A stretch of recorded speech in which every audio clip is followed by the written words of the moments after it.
Mengeluarkan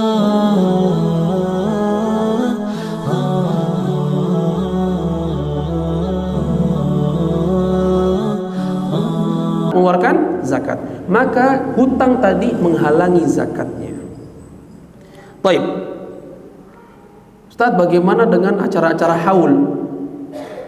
Acara-acara haul itu perlu kita pertanyakan dalilnya. Perlu kita pertanyakan dalilnya. Kalaupun kita ingin mengadakan haul, kenapa kita tidak pernah mengadakan haul sahabi Abu Bakar? Pernah? Pernah nggak kita mengadakan haul Imam Syafi'i yang mazhabnya kita pakai? Belum pernah. Nah, kemudian atas dasar tersebut maka kita harus memahami syarat-syarat sahnya sholat itu harus dipenuhi oleh kita supaya sah sholatnya kita. Kalau syarat ini tidak terpenuhi, ma yalzam min adamihil adam. Kalau syarat ini tidak penuhi, maka kita tidak bisa mengerjakan sholat.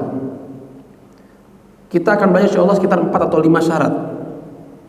Nah, yang dimana keempat syarat tersebut salah satunya tidak dikerjakan, maka semua hal tersebut atau syarat tersebut akan jatuh hukumnya. Berarti apa? Tidak boleh seseorang itu mengerjakan sholat karena ada satu syarat yang tidak terpenuhi. Asyartu al-awwal, syarat yang pertama. Apa itu? Dukhulul waqti wa huwa ahammuha. Syarat sahnya sholat yang pertama adalah masuknya waktu sholat, dan ini merupakan syarat yang paling utama. Syarat yang paling utama. Walihada yasqutu katsir minal wajibat mura'atan lil waqt. Segala macam kewajiban-kewajiban yang kita kerjakan itu semua akan tergeser. Kenapa? Masuknya waktu sholat. Wa hadha ta'bir, adapun istilah masuknya waktu itu lebih mudah dipahami dan lebih benar dibandingkan kita mengatakan syarat sahnya sholat adalah waktu sholat itu sendiri. Maksudnya bagaimana? Li'anna as-salata tasihhu ba'da al-waqt lil-'udhri kama law nama aw nasiya. Kalau kita mengatakan syarat sahnya sholat dikerjakan pada waktunya, pada waktu sholat, maka orang-orang yang uzur seperti ketiduran atau lupa, dia tidak bisa mengerjakan sholat tersebut.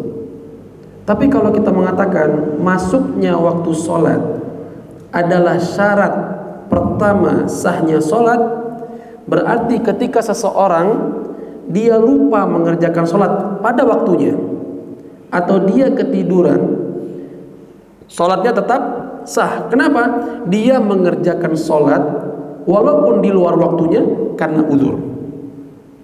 Paham di sini?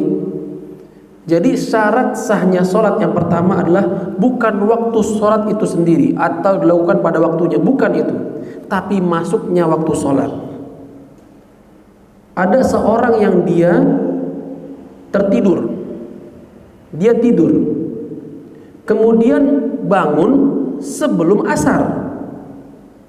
Dia nyangkanya itu asar, terus dia sholat. Sah nggak sholatnya? Tidak sah. Kenapa? Belum masuk waktu sholat. Dia tidur, bangun-bangun waktu maghrib. Waktu asar sudah masuk belum tadi? Sudah masuk. Sudah masuk. Dan dia kelewatan. Walaupun dia kelewatan, tapi karena waktu asar tadi sudah masuk dan dia terlewat karena uzur, dia tetap boleh melaksanakan sholat tersebut. Paham di sini? Bisa dipahami? Nah, walihada yajibu an ta'rifal farqa atau al-farqa baina qaulil ulama. Maka kita di sini harus memahami ya bagaimana para ulama itu berbeda pendapatnya Yaitu apa? Tentang yustaratu dukhulul waqt, disyaratkan masuknya waktu salat. Wa baina qaulihim fi salatil jum'ah. Adapun salat Jumat itu berbeda. Kalau salat zuhur disyaratkan mengerjakan salat zuhur ketika masuk waktu salat zuhur. Tapi salat Jumat itu harus dilakukan pada waktunya. Pada waktunya. Baik, tanya sama antum semua. Orang ketika dia ketiduran, nggak sholat zuhur, bangun-bangun pas maghrib, bisa nggak dia sholat zuhur? Bisa. Tapi orang ketiduran nggak sholat Jumat, bangun-bangun pas asar, bisa nggak dia sholat Jumat? Nggak bisa. Karena apa? Sholat Jumat itu harus dikerjakan pada waktunya. Pada waktunya. Naam. Al-jum'atu la tasihhu ba'da al-waqt mutlaqan. Tidak bisa kita mengerjakan sholat Jumat setelah waktunya. Secara mutlak nggak bisa. Amma ghairuha, adapun selain Jumat, fayasihhu ba'da al-waqt idza kana li'udhr. Boleh dilakukan di luar waktunya. Yang penting apa? Sudah masuk dulu waktunya. Taib. Ada yang pernah di sini tidur setelah asar? Biasanya kita waktu masih kecil ya, saking ngantuknya, capeknya pulang sekolah, tidur waktu asar. Bangun-bangun ngelihat langit gelap. Nyangkanya apa? Subuh. Bener ya Pak ya? Nyangkanya, subuh nih, belum mandi nih, berangkat sekolah nih. Betul kan? Bahkan ada yang sudah siap-siap berangkat ke sekolah. Pas lihat jam berapa? Jam 5:30. Ternyata masih waktu asar. Nah, kalau kita begini, ya kasusnya begini, maka kita jangan bilang, belum sholat subuh. Emang belum sholat subuh. Belum waktunya sholat subuh. Tidak boleh kita mengerjakan itu. Taib. Wad dalil, adapun dalil ala anna dukhulal waqt min syartis salah, dalil yang menegaskan bahwasannya masuknya waktu salat itu merupakan syartus salat, syarat sahnya salat. Allah Subhanahu wa taala berfirman dalam surat An-Nisa 103, "Innas salata kanat 'alal mu'minina kitaban mawquta." Sungguhnya salat itu telah Allah Subhanahu wa taala wajibkan, wajibkan kepada siapa? Kaum mukminin, mawquta, dengan waktu yang telah ditentukan. Di sini kita harus tahu adanya dalil. Makanya kita tidak boleh anti terhadap dalil, nggak boleh. Allah dikit-dikit dalil, dikit-dikit dalil. Betul, hidup kita ini diatur oleh Islam. Maka apa? Kehidupan kita seharusnya apa? Sedikit dalil. Iya, seperti itu. Jangan kita anti dengan dalil. Repot amat sih sebagai muslim, apa-apa harus dalil. Memang apa-apa harus dalil. Allah Subhanahu wa taala saja itu mengajarkan kepada kita, jangankan dalil sholat, masuk kamar mandi aja doanya ada nggak dalilnya? Ada. Makan baca basmalah ada nggak dalilnya? Ada. Itu hal yang sepele. Pakai baju, berpakaian, ada nggak dalilnya? Ada dalilnya. Kita makan ada dalilnya, kita setelah makan ada dalilnya. Justru itulah indahnya Islam. Semua itu diatur. Semua itu diatur. Maka jangan kita anti terhadap dalil. Apalagi masalah ibadah. Jangan kita menyulitkan diri kita melakukan ibadah-ibadah yang tidak ada dalilnya. Kenapa seperti itu? Percuma. Kalau kita mengerjakan ibadah yang sifatnya tauqifiyah, itu baku. Allah Ta'ala turunkan dalil. Nabi SAW menjelaskan, menyampaikan kepada kita semua. Ibadah ini dalilnya. Ibadah itu dalilnya. Jelas. Sudah, itu yang kita kerjakan. Jangan kita menambah-nambahkan. Apa alasannya? Supaya Allah tambah cinta. Belum tentu. Belum tentu Allah Subhanahu wa taala lebih cinta kepada kita ketika kita mengerjakan sesuatu yang tidak ada perintahnya dari Allah Subhanahu wa taala. Kita, logika manusia kita saja. Kalau bawahan kita dia mengerjakan sesuatu dalam pekerjaan dia yang itu tidak ada kewajiban baginya untuk melakukan hal tersebut atau tidak ada keharusan, bagaimana sikap kita? Sebagai atasan, ngapain begitu?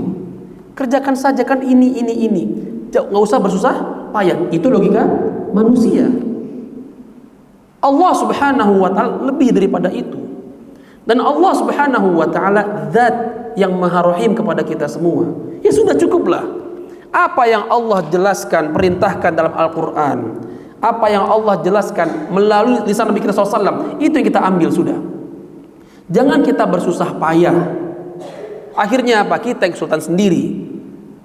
Oh nggak boleh nyapu waktu maghrib. Kenapa? Antar suaminya berewokan. Kenapa kalau suaminya berewokan? Masalahkah? Susah banget akhirnya. Sekampung berewokan semua. Susahnya jodohnya.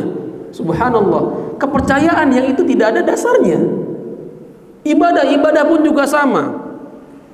Harus baca ini sekian kali, baca itu sekian kali. Susah sekali. Kenapa kita mempersulit diri kita? Zikir setelah sholat, Nabi sudah ajarkan kepada kita semua, tertulis di buku-buku hadis. Kita cari doa yang lain. Kenapa kita harus mencari dalil yang lain padahal sudah ada depan kita? Kenapa kita harus mengerjakan ibadah-ibadah yang lain padahal jelas ibadah tersebut sudah ada dalilnya di depan kita? Kita cari yang lain. Na'udzubillah. Yang ada bukan Allah Subhanahu wa ta'ala ridha kepada kita, tapi sebaliknya Allah akan murka kepada kita. Yang harusnya kita kerjakan apa yang Allah perintahkan malah kita abaikan. Kita malah mengerjakan apa yang tidak Allah perintahkan. Na'udzubillah min dzalik. Udah azan belum? Udah? Hah? Belum. Taib. Inna salata kanat 'alal mu'minina kitaban mawquta. Allah sudah tentukan waktunya. Jadi kita tidak perlu menambah-nambah lagi. Sudah Allah tentukan subuh, sudah Allah tentukan zuhur, asar, maghrib, isya, cukup.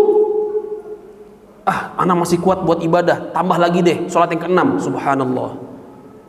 Buat apa? Tidak perlu itu. Bahkan dalil ini jelas bahwasanya Allah Ta'ala telah menentukan waktu sholat sesuai dengan porsinya, sesuai dengan kondisinya. Sedikit cerita ya. Dulu itu pernah anak itu safar bersama kawan-kawan. Kemudian tibalah kita masuk waktu maghrib dan isya. Kita safar tuh boleh jamak takdim atau jamak takhir, terserah. Kemudian pas waktu itu kita sampai di rest area, masuk waktu isya. Pas.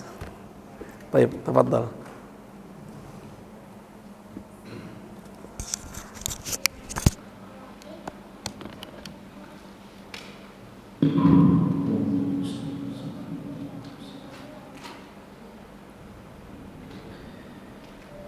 Allahu Akbar,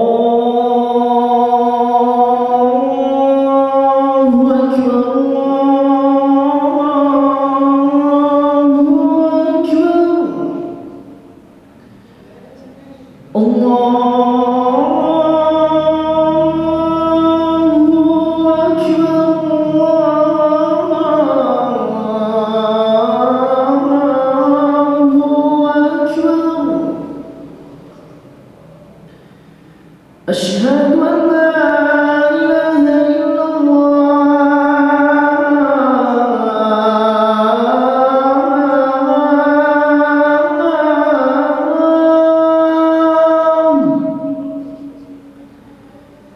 أشهد